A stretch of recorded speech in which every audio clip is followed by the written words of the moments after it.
Hola, yo soy Nacho y voy a explicar lo que necesitamos saber para usar un multímetro.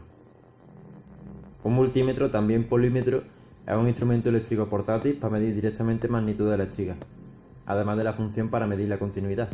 Cuenta con distintos modos de medición seleccionables a través de la llave central, para medir magnitudes de corriente alterna y continua, y una pantalla en el caso de los multímetros digitales y una aguja en los analógicos.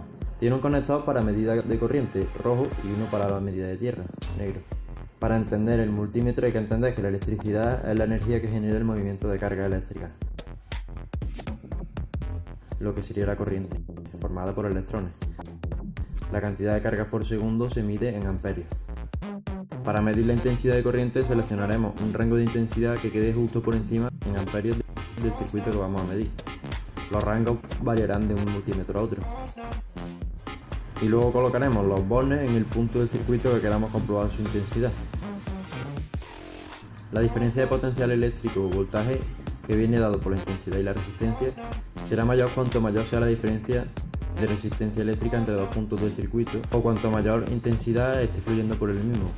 A mayor diferencia de potencial entre los puntos, más trabajo cuesta mover una carga. Para medir el voltaje seleccionaremos un rango adecuado. Si vamos a medir sobre 200 voltios, seleccionaremos la opción directamente superior, 250 voltios por ejemplo. Para la resistencia, que es la oposición de un material al paso de la corriente, es muy importante elegir bien el rango en el selector para evitar daño en el multímetro. Siempre que la función esté en ohmios, el resultado medido será multiplicado por el factor que se muestra en el rango. Los rangos normales son R por 1, R por 10, R por 100, R por 1000, R por 10.000 y R por 1.000.000.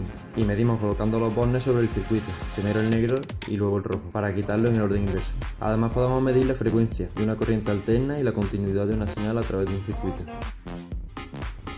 Para la frecuencia colocamos en el modo frecuencia y nos aparecerá en la pantalla cuando medamos sobre un circuito de corriente alterna. Para medir la continuidad seleccionaremos la opción del test de continuidad e indicará con un pitido cuando el circuito transporte señal.